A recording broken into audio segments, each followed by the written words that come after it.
One cell is seen to have divided into several additional cells.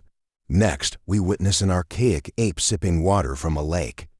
Scarlett Johansson's character Lucy asserts that life originated billions of years ago, and wonders what humans have done with it since. Lucy is currently with her lover, Richard Paluabsek, whom she has been dating for a week outside a hotel in Taiwan. He wants her to carry a briefcase up to Mr. Zhang's Min Sik Choi room.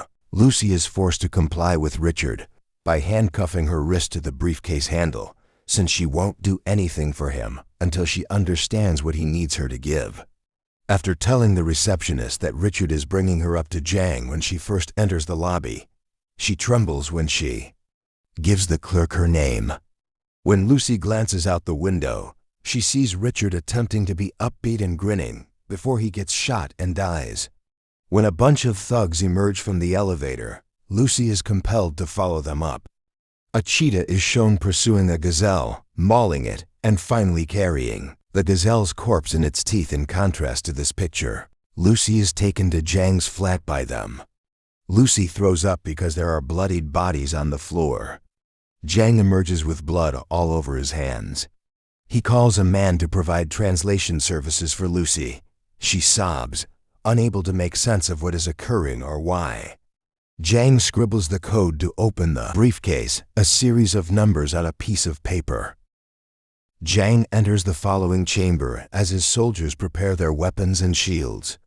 Lucy opens the briefcase to find 4 bags filled with powdered blue material.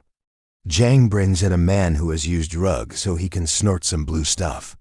The man convulses for a moment before erupting into hysterical laughter, which is when Zhang shoots him in the head.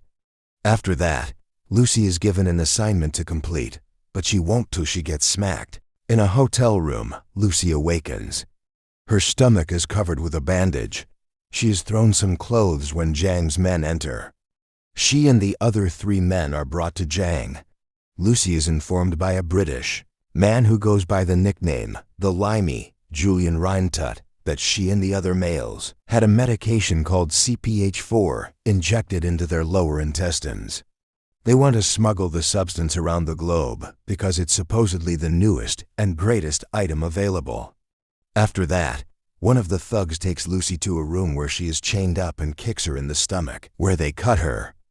Lucy's medication bag tears as a result, letting the powder seep into her body. She starts to thrash and writhe around the room, even reaching up to the ceiling before collapsing back onto the ground. In the midst of all of this, we encounter Professor Samuel Norman Morgan Freeman, who is lecturing a class on his studies on the potential of the brain. He basically describes what would happen if humans were to use more of their brain than the recommended 10%, as well as how the brain would react in specific situations when it could be forced to succumb to immortality or reproduction. Essentially, the subject would choose immortality and relocate if they didn't like their surroundings. But if they would be more likely to procreate. Humans could manipulate matter if they could reach, say, 40%. Norman is asked by a pupil what would happen if humankind attained 100%. He claims not to know. Lucy awakens again, her eyes a dazzling blue. She is more at ease as she sits up straight. When a gangster enters the room, Lucy spreads her legs to entice him. Grinning, the thug places his gun down on the table. Lucy grabs his belt, tosses him over, and moves the table to get the revolver. As he approaches her, she shoots the other thugs while they're eating after she manages to free herself. Despite being hit in the shoulder, she manages to remove the bullet without experiencing any discomfort. Then, before departing, she consumes all of the goons' meals. She locates 2 men outside and asks one to drive her to the medical facility. As Lucy makes her way to the hospital, she hears voices outside the vehicle. She has good vision and can read the hospital signs as if they were written just for her in English. Doctors are operating on a man in a room when she gets there. Lucy shoots the patient after looking over his X-ray scans and informing the medical professionals that the man's brain tumor had spread too far for them to rescue him. She demands that the surgeons take the sac out of her tummy. She then calls her mother to let her know that she can feel everything, including the air, the blood pulsing through her veins, and the heat exiting her body. She even has the ability to recall her earliest recollections, including being sick as a young child and even holding a cat. When she was just a year old, she tells her mother she loves her before hanging up. Lucy tells him that the prescription she is clutching is called CPH4, and the doctor takes the bag out of her stomach, saying he's shocked Lucy has been able to live this long with it inside her. 6 weeks into their pregnancy, expectant mothers make this as nourishment for the developing fetus. Jang is in the process of having a tattoo and a facial when Lucy makes one last trip back to the motel. After killing his guards, she chases the tattoo artist out of the way and stabs Jang in both hands. Using her newly acquired abilities, she penetrates his mind to determine the whereabouts of the other 3 drug mules, based on pictures from their airline tickets. Jang screams in agony as she walks away. Lucy goes to the residence of her friend Carolyn, Anna Tipton, to use her laptop, then reads through all of Norman's research in a couple of seconds, and then contacts him to share her findings. He's amazed to hear that she can read anything and yet convey what she is feeling and experiencing, even if she is only using 20% of her brain at this point. She can work with gadgets, so in his hotel room, Norman can see her on his TV, radio, and phone. She plans to see him in 12 hours.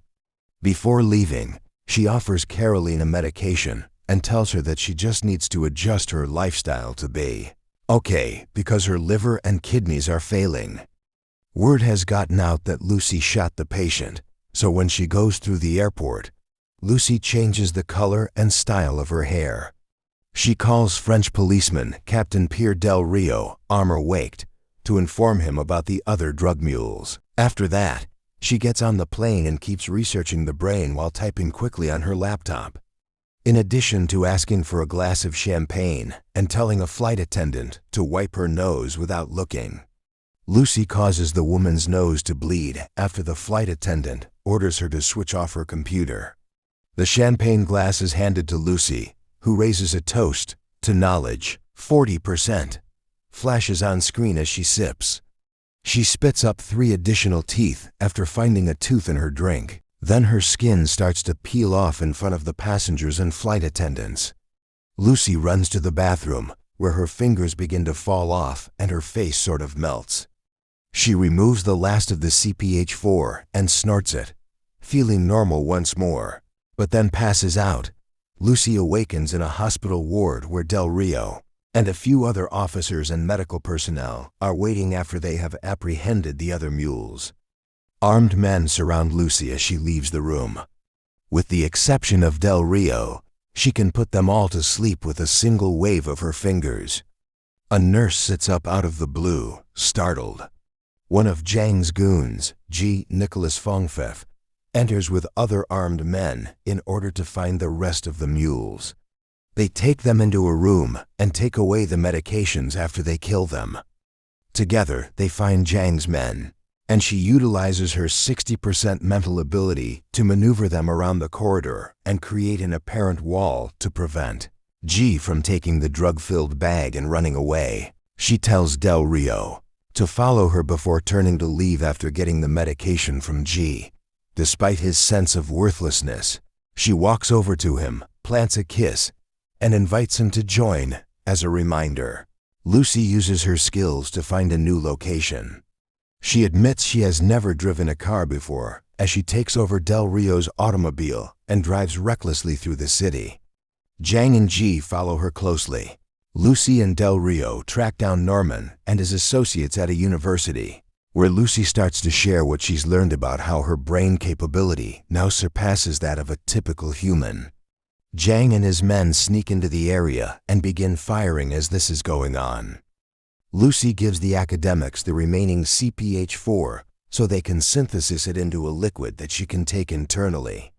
Lucy's brain function drops to 70% and her hands begin to change into a black, worm-like substance that clings to the computers in the room, supplying Lucy with an absurd amount of power by absorbing additional energy from matter.